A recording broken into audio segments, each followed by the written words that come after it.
Hi, I'm Rob Lauer. If you walked along this intersection of High Street and Crawford Street, you probably noticed the statue of Portsmouth's founder, Colonel Crawford. And right behind Colonel Crawford is the old town office of Town Bank. On this episode of Portsmouth Insights, we're going to learn more about the bank, and we're going to meet the men and women who have made Town Bank one of the most successful new banks in the region. Stay tuned.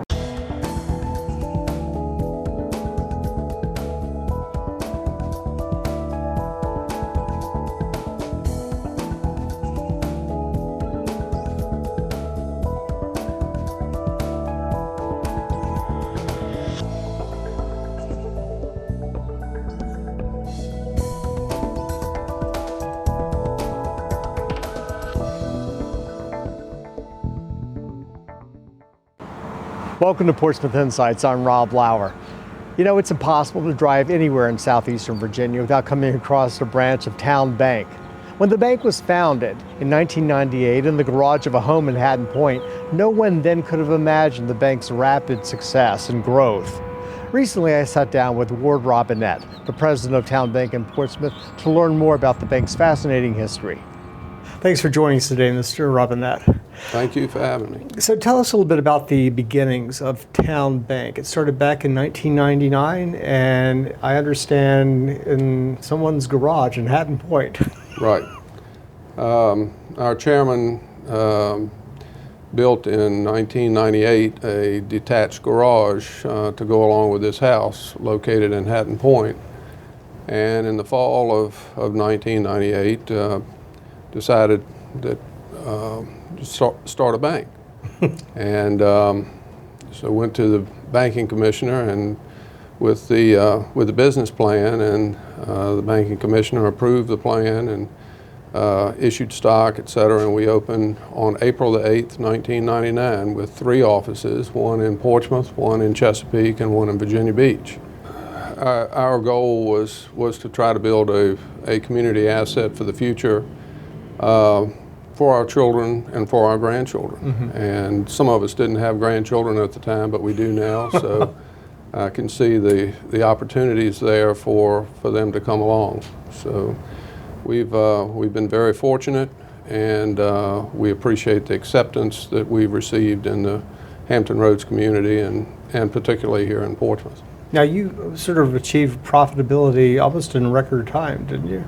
We did. We were fortunate enough to have our first month of profitability in our 11th month of operation. Wow. And which we really didn't see coming, but fortunately it did. How unusual is that? It's pretty unusual. I won't say that it's impossible, but it's not something that you see every day. Okay. Well, what do you, in your opinion, what sets Town Bank apart from other banks? Well, you asked about just now, you asked about the money. Mm-hmm. It's really not about the money. It's about making people's lives better and promoting the community and the community assets. And, you know, one of the first things that we did even before we achieved profitability was to establish the Town Bank Foundation. And the foundation is there to support community causes throughout, you know, the areas in which we do business. Mm-hmm. We feel like that if people are dealing with us, we need to support the community causes, which makes the community better for everyone. What are some of the causes that you have supported? Well, we've supported a number of causes. They go, you know, particularly in the health, human services, mm-hmm. education, housing, nutritional issues. Some of the more recent things that we've done is with the Portsmouth Redevelopment and Housing Authority, redoing the Westbury Homes area. When they've tore down the old Attleboro housing project. Mm-hmm. We've worked with them. We work with Meals on Wheels. We work with Star-Based Victory. We work with the Elizabeth River Project. Mm-hmm. And we work with the healthcare organizations throughout the community, all of them, Bon Secours, EVMS, Centera, Riverside, because that's really part and parcel of what we've got to do to improve the community, is to make sure that everyone here has an equal chance in education, has the ability to have health care and a place to grow, not just monetarily, but have some of the finer things that people enjoy in their off hours. Great. We think of Town Bank as a Hampton Roads bank then. Is it expanding out of this area? Is it just in the Norfolk, Virginia Beach, Portsmouth region? No, we expanded with the acquisition of Harbor Bank over on the peninsula, and now we're in when we go from the Williamsburg area all the way to the Outer Banks of North Carolina, kind of in a crescent shape along the coast here. We've got mortgage operations in Raleigh and in Pennsylvania, in Richmond, and we've got insurance operations throughout those areas also, and particularly here in Hampton Roads. Our goal was to make sure that we had a financial services one-stop shop. When you come in, you're served, and we pride ourselves on trying to help people solve their financial problems. I noticed in your website you refer to a relationship, friendship-driven bank. Right. That's impressive. That was the way we started, and we're still sticking to that motto. So it's been very, very good for us and for I think a number of our members. So what is the future looking like for the bank at this point? Well, the future looks bright.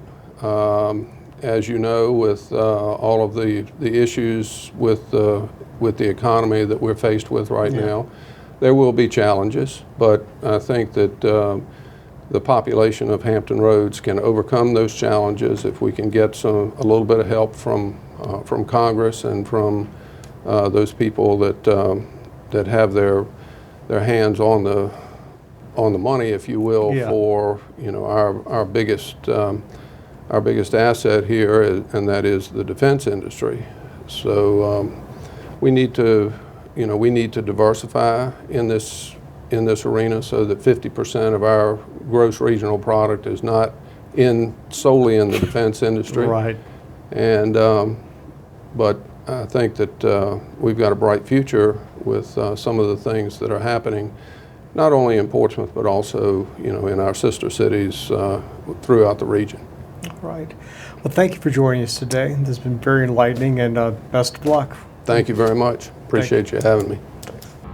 When we return to Portsmouth Insights, we'll meet some of the men and women of Town Bank and learn more about their community service to the cities and citizens of Hampton Roads. Stay tuned. I've always said that you can't change what you don't acknowledge. So let's acknowledge this. 1 in 6 Americans now struggle with hunger. These are our co-workers, neighbors, friends. Visit feedingamerica.org to find your local food bank to help. Welcome back to Portsmouth Insights and our look at Town Bank. After interviewing Ward Robinette, the president of Town Bank here in Portsmouth, I became intrigued by the great value that the bank places on community service and volunteerism. And so I headed out to the Town Bank campus in the Harborview area to talk to some of the men and women working there about the importance of community service. My name is Beth Prever, Senior Vice President, Marketing and Public Relations for Town Bank, and one of the privileges I have every day is to manage our volunteer efforts in the Hampton Roads community. I'm Allie Whitcamp, Assistant Vice President at Town Bank, and started with the bank in our Portsmouth region in 2005. My name is Brad Hunter. I've been with Town Bank just under 5 years, and I'm an Assistant Vice President within the commercial lending area of Portsmouth. My name is Deanna Anderson. I am a Vice President in Private Banking here at Harborview with Town Bank. Well, I'm Donna Zielinski, and I work here at Town Bank and have for many years, and I am Vice President of Deposit Operations. I joined Town Bank 8 years ago and thought I had like landed in Camelot because I came from the government, and to come to Town Bank and just see this warm, caring, loving family, and to know that the people I work with every day care about our brothers and sisters out in the community and their coworkers and the people sitting in the cube next to them. They really make a conscious effort to care and be selfless in their service. And that really resonated with me because I've always been a volunteer in the community, and I thought, wow, to be able to come to work and to be a volunteer in the community and serve others and that be part of the core of being of who we are is awesome.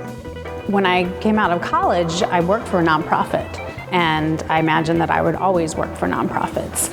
But I actually found that when the doors of the bank were open to me and I could see myself in a role here, that I had more impact working for a company that had resources to affect the lives of nonprofits. In 2012 alone, we gave over $3.6 million to support the nonprofit agencies and organizations in our community. To date, since inception, our philanthropic endeavors have topped more than 20 million in just our 14-year history. When I first came into the bank and sat down and had my interview, and as I said, I was a little bit uncertain about leaving the nonprofit world, but what our head of human resources at the time said is, it sounds like it's really important to you to help people. And I said, that sounds right. And what I couldn't have imagined then is that's just the kind of attributes that Town Bank is looking for in its employees, and because we are made up of that, how wonderful it is to turn all those people back out into the community with that spirit of service. We dabble in a little bit of everything. We have hundreds of our employees serving on boards across the region, and we have several volunteer projects during the year. As a member of the 2010 class of the LEFCO Leadership Program, our group participated in a project where we actually built a playground at Park Shelter in conjunction with the Rock Salad Foundation, which builds playgrounds for children that struggle with childhood cancer. I am on the board at the Bon Secours Maryview Foundation and involved with the caravan that we have, as well as the Pink Ride Committee, which grants funds to women who are seeking treatment for breast cancer to give them money to pay for their substantial medical bills. I was connected with Portsmouth Community Health Center, which is now Hampton Roads Community Health Center, and I've served on their board for 6 years, and just have such a respect for the work that they do for the community, and really for providing health care to everyone, regardless of their ability to pay for it. My favorite part of it is feeding the homeless and the Portsmouth Volunteers for the Homeless, and wherever the need arises, they call our office here and we try to provide. And I get a group. We have wonderful open-hearted volunteers here. I just send out the message, and I have more than willing, whether they participate in helping me feed them that night or they prepare the desserts for the food. Homemade desserts, always real good.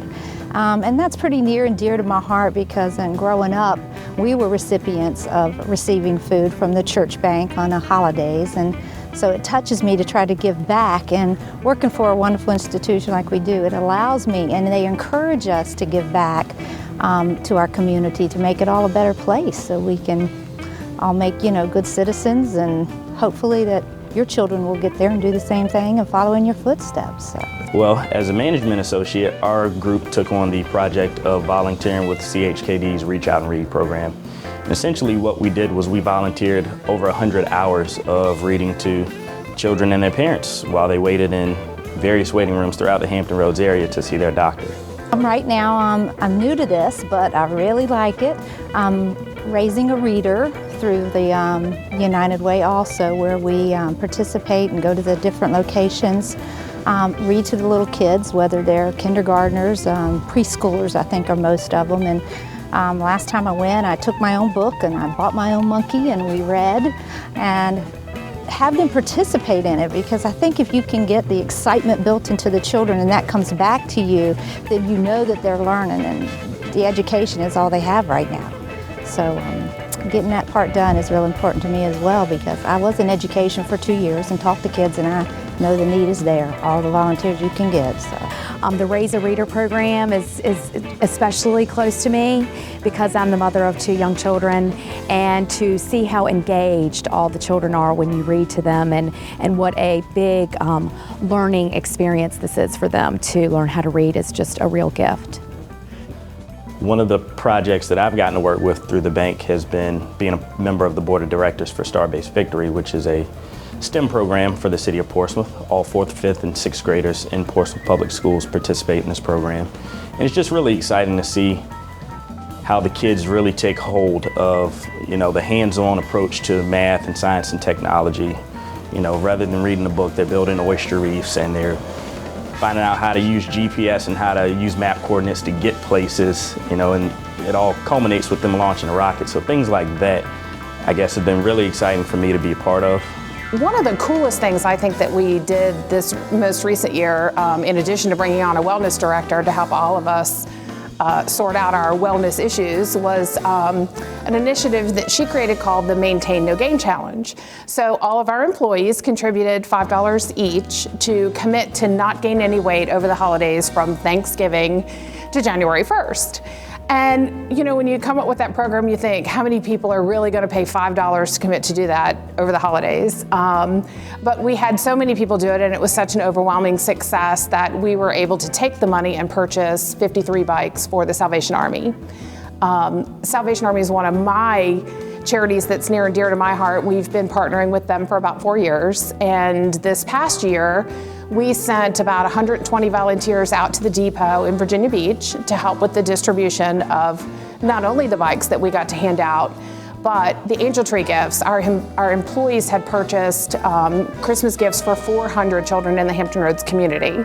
So we were able to spend the day volunteering, meet the families, pass out our angel tree gifts, and be able to give those 53 bikes to the kids, and it was an awesome experience. We participate in the Toys for Tots, the distribution of that, where we go down to Virginia Beach, and the parents of the children or the guardians, they come through and they have their list, and we allot them their gifts for their children. In 2012, we did a pedometer challenge, and we had just brought a wellness director on board a few months prior to that, and one of her first initiatives was to get everybody active. And so she issued pedometers to everyone that wanted to commit to walking 10,000 steps a day. Everyone had their pedometer, they had to report in, and we had to pay $5 to participate in the challenge. The money was then pooled, and each community that we serve, the team in that community got together and picked a recipient, and the funds were used to purchase Wii gaming systems along with all of the controllers and the games for senior citizen facilities in each of the communities that we serve in our footprint. Because we thought, well, if we can be active and walk 10,000 a day, then let's help them get active. And because many of them suffer from many afflictions, but this would help get them up and help them be active in the environment that they're in. I actually serve through Volunteer Hampton Roads on the Hampton Roads Corporate Volunteer Council, and we are 50 companies, and Town Bank is on that part of that council that have a social responsibility mission. And we are always encouraging and looking for other businesses that either want to develop a workplace volunteer program or just learn how they can take what is the idea of social responsibility and put it into their workplace culture. The Fall Extravaganza is our big annual fundraiser for the Town Bank Foundation. It is held here at the Town Bank campus here at Harborview. It's a great event where we partner with a lot of our restaurants within the community. Lots of great food. It's a big oyster roast. We also have great, fabulous entertainment, different bands, jugglers, balloon maker who's just incredible. He can create anything. And we give money. The whole point and concept is that we are giving money back to different charitable organizations right here in the Hampton Roads area. The thing that I love most about Town Bank is Bob's dream. And in 1998, he and a bunch of bankers sat in their garage and came up with a dream for our bank. And their dream was to create a great community asset that's built on friendships and relationships. But part of that is our culture of caring. We live and work in a very giving culture of caring, and it's it's encouraged our employees to be giving both of their time and their resources. I started working for Bob and Scott when I was 19 years old, and they are just phenomenal leaders and people who I admire and respect because of everything they want to give back to our community, and it made me want to do the same thing. Being self-fulfilled is part of being a well-rounded individual, and being able to work for an organization that not only encourages it, but it's part of our mission statement to give back to the community, to let you all grow, and to keep our sanity in life. You have to do this and that. You can't do just one thing and go and go and go. It can't be all about you. It has to be where, you know, we are servants here, whether we like it or not in this world, and we have to give back and show that. To be able to give something to people in their time of need is just an incredible gift. And this is truly a family to me, and for us to be able to provide that to this community is just a great experience. I just want to be able to be healthy and physically to be able to keep on doing it as much as I can. I feel really fortunate that I work for a bank that has such a huge focus on the community. I think everybody involved gets to benefit. The employees get to spend their time donating their time and energies and efforts to causes that resonate close to their heart, whatever they may be within the community, and I think as a result, it helps to strengthen the community that we do business in, which helps to make sure that we continue to do business in the community if it stays healthy. I have to be honest, I found it impossible not to be impressed and deeply moved by the enthusiasm and the heartfelt sincerity that so many of the Town Bank employees have for community service. When we return, we're going to take a look at the neighborhood in Portsmouth where the vision for Town Bank was born, Hatton Point. Stay tuned. NFC, AFC, offensive linemen, defensive tackles, quarterbacks, and cornerbacks are all living united to ensure the academic success of millions of kids in our communities all the way to graduation day.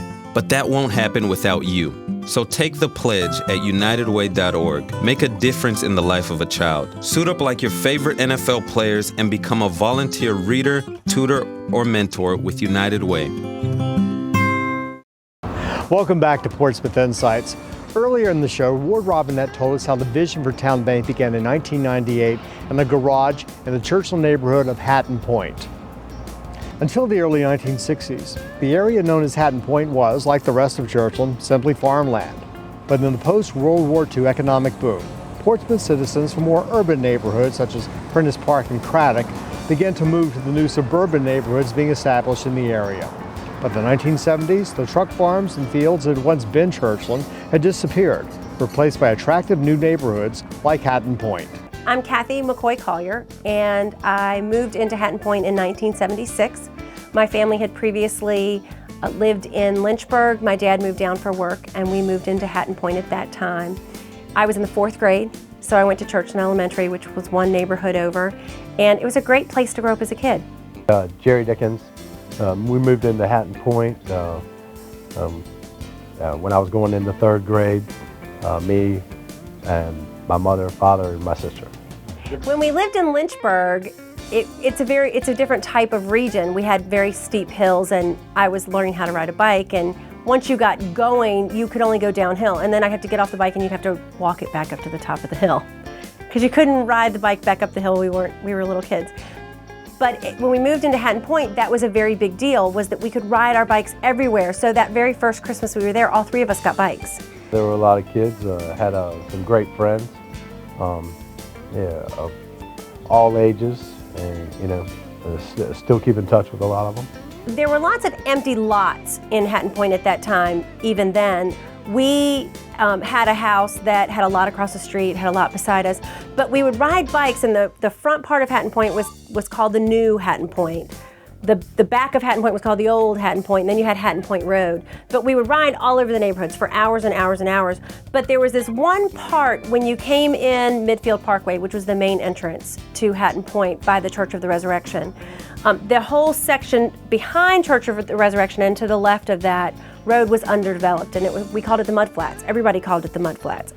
And I guess it was because it was constantly muddy, because it was just a water drain off for the one of the tributaries for the Elizabeth River. You know, the Mud Flats was a crossover area, and there is a Mud Flats. I guess at one time the river flooded it when they put the development in. I'm sure it You know, they used the dirt and put it over there. It created the river to go back. So you'd go back there to see shells, and there was paths to go to Cavalier Manor. So. We weren't allowed to go back there because there was a lot of tall weeds and reeds and things and big hills, and you'd ride your bike up and down them, but people would ride their motorbikes back there. So our parents didn't want us back there because they didn't want us to get hit by the motorbikes going by while we were on bikes. But of course you did, because we were kids. And it was a lot of fun back there. I can also remember that when we would cut our grass in the days before bagged lawnmowers, we would rake it and put it in the wheelbarrow, and then we would walk all of the grass clippings to the mud flats and empty our wheelbarrows. For us, summertime, springtime is all about sports. Little League baseball, Little League football. We would go out in the summertime, especially. You'd leave in the morning and you'd come back when your mom yelled for you, or when the street lights went on. That was the rule. You had to be back at home when the street lights went on, because there was so much to do, or we would just be out playing football or playing baseball on the side lot or riding bikes. You could go straight down the street, and there's a little bridge there that took you over to the Churchland Elementary, Churchland Little League field. So that was where our summertime was. At the corner of Hatton Point Road and Cedar, there is the Masonic Temple. It's a very big, boxy, probably 3-story building. I've only been in the building twice, and the only reason that I know that I went in the back door one time, because that's where we used to vote. You used to have to vote in our neighborhood at the Scottish Rite. But the big lot beside it is where there was always a pickup football game. The field next to the Masonic Temple, right there we had tons of football games. Even through high school and after high school, when we were all home from college, there was always big football games there. The high school principal lived on the other side of that lot, and in Hatton Point with his kids, and so we were always in that lot doing something, and he was always, you know, out there waving to us or something. We was just part of the neighborhood. Every now and then in the summertime, the Parks and Recreation would come out and open up a hydrant right there in the Church of the Resurrection parking lot, and they'd have their summer crafts van or summer sports van or something come out from the neighborhood, and it would kind of go through the neighborhood that they were there. When we moved in, the first 4 or 5 years that we lived there, you could sit on the front porch of my parents' house and you could see the fireworks in downtown Portsmouth for 4th of July or for even New Year's, or whenever they were putting them off down there in downtown Portsmouth, because there was no trees. You could just sit and see straight down to the Elizabeth River and straight downtown. You can't by any means come close to that now. Even the little tree that my parents planted in the front of the yard 30 years later, it's a big tree. As I grew up in the neighborhood, I was the paper boy in the neighborhood for a while, so I watched a few houses come up and watched it grow into what it is now. I do have a friend that moved in when we were in middle school. She lived with her parents and her brother across the street from us, and then as she got older and she graduated from high school, she moved out, she got married, she had kids, she now has grandchildren, and has since moved back into the neighborhood. She's not living in the same house that she grew up in, but she's living in the back part of the neighborhood. It's a great little place to raise kids. I'm still friends with a lot of people that lived in Hatton Point through Facebook and through other types of social media, that we all lived together in Hatton Point. And now if I post something on there, then a friend in Raleigh, North Carolina will comment, "Oh, tell your parents hi, they look great." Or a friend that now lives in California who's a general in the Army, for goodness sakes, his wife will comment about, growing up in Hatton Point. So there are friendships that you developed in that hometown neighborhood that we're still friends, even though we're all over the United States. That's it for this episode of Portsmouth Insights. We'd like to thank all of our guests on today's show. Portsmouth is a great place to live, a great place to work, a great place to start or grow a business. But don't take my word for it.